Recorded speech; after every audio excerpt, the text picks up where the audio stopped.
Саламатсыңарбы?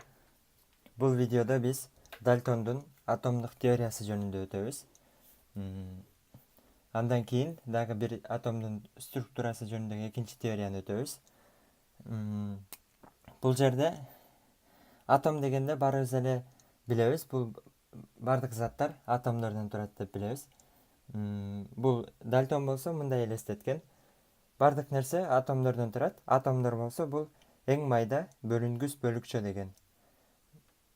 Мисалы бир нерсени элестетип көрө турган болсок, үйлөр эмнеден куралат? Үйлөр кирпичтерден куралат.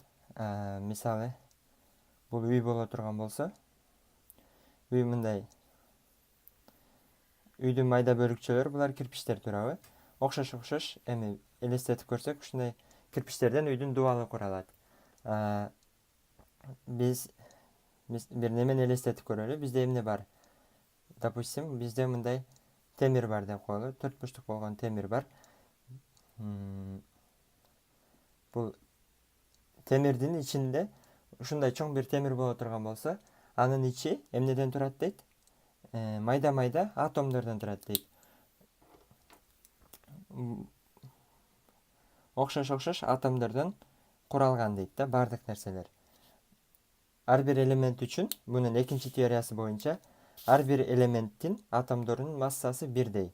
Мисалы бул темир, бул бир элемент. Анан мунун ичинде бир канча атомдордон турат, мына темир, чоң темир. Ар бир атомдун массасы бири-бирине барабар дейт. Биринчи атом, бул жерде дагы мисалы атомдордон куралган, ушундай болуп.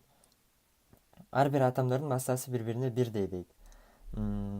Жана бул бөлүнгүс бөлүкчө деп атат.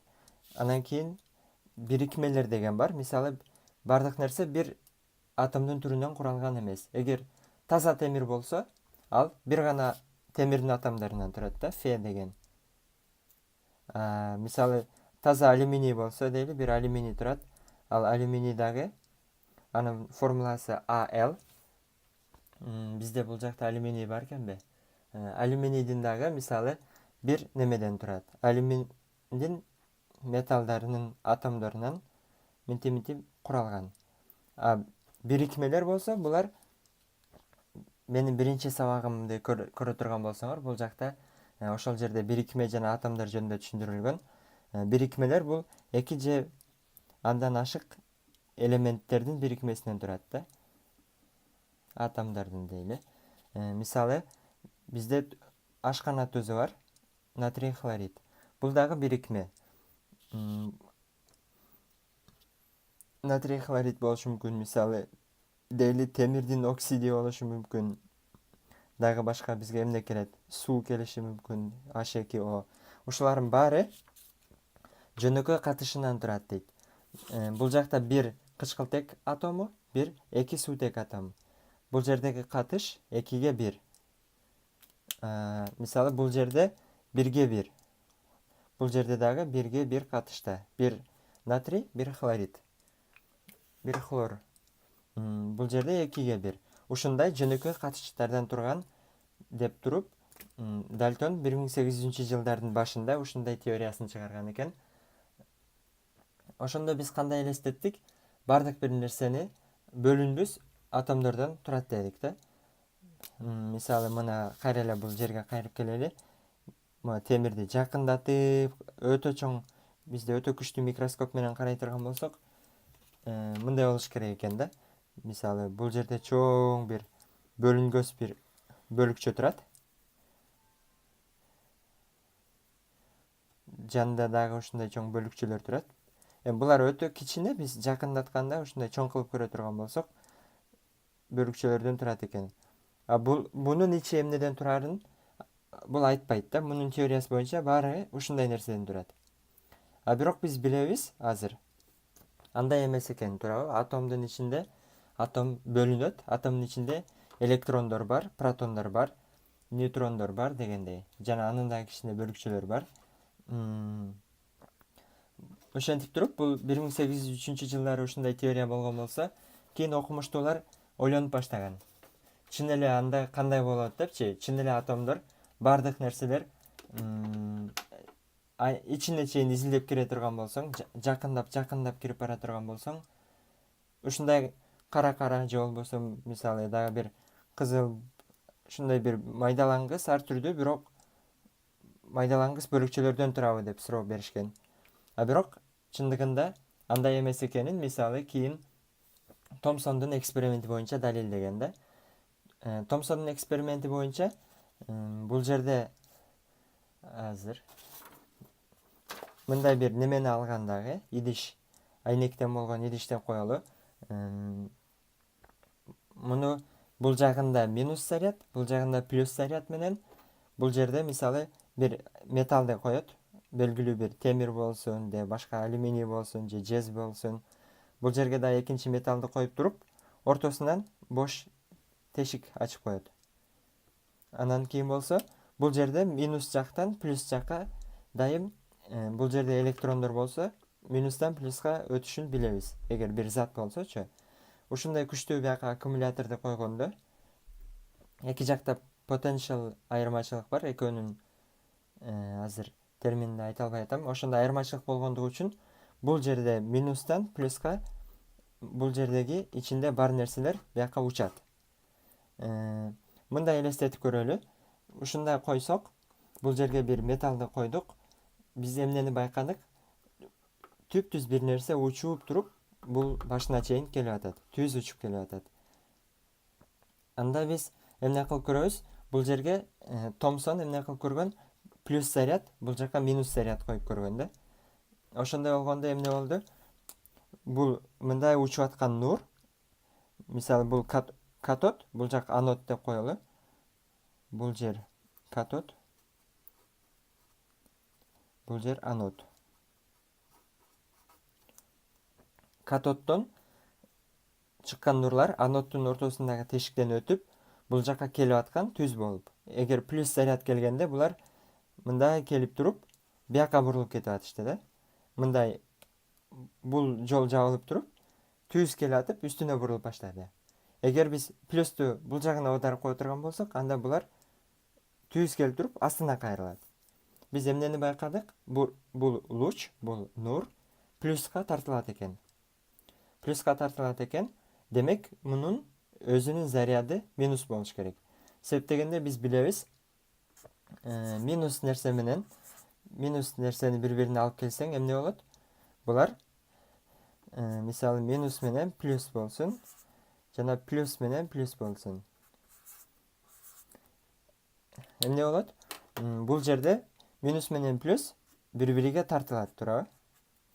Минус менен минус окшош заряд бири-бирин түртөт.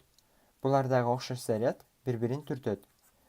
Демек, бул жердеги келген нерсенин заряды плюска жакындап аткан сайын эмнени түшүнсөк болот? Биз мунун заряды минус экенин түшүнсөк болот.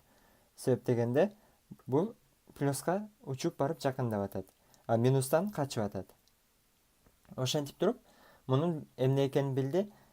Бул жердеги атомдон бир нерсе чыгып атат дейт. Катод нурлары деп коет. Катоддон чыккан нурлар, алар катоддон чыккан нурлардын заряды минус деген тиянакка келет да, Томсон. Андан кийин болсо, дагы изилдөөсүнөн ал айтат, ушул чыккан нурлардын салмагы суутектен миңдеген эсе кичине дейт. Суутек билебиз, бул эң кичине атом, биринчи элементтердин таблицасында биринчиде турган эң жөнөкөй, эң кичине атом, бирок бул андан дагы кичине экен. Демек, атомдор бөлүнгүс нерселер эмес экен. Эмне кылат? Балким бул ушул металлдан, бир эле металлданбы дейт дагы, башка металлдарды коюп көрөт. Башка түрдүү металлдарды койгондо дагы баарынан ушундай нур чыгат, жана бардык нурлар плюска карай тартылат. Муну магнит менен дагы коюп көрөт. Плюс-минустун ордуна магниттерди коюп, магниттин эки уюлу бар, түндүк-түштүк уюлдар.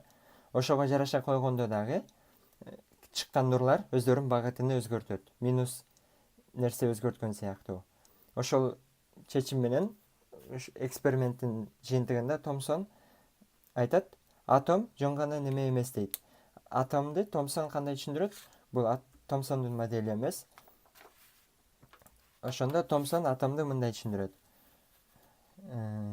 Бул жака тартайлы.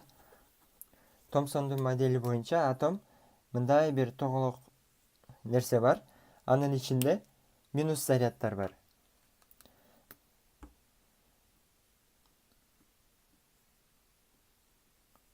Ушундай минус зарядтар бар дейт. А бирок анын жанында дейт, атомдун өзүн өлчөп көрсө плюс чыгат. Атом өзүн өлчөгөндө плюс чыккандыгы үчүн бул аны курчаган көктөрдү биз плюс деп элестетип коелу. Ушундай плюс бир заттар бар дейт да. Бул жерде мисалы плюс плюс плюс. Себеп дегенде бардык заряд 0 болуп турган үчүн атомдун плюс минустар бири-бири менен аралашып турат дейт.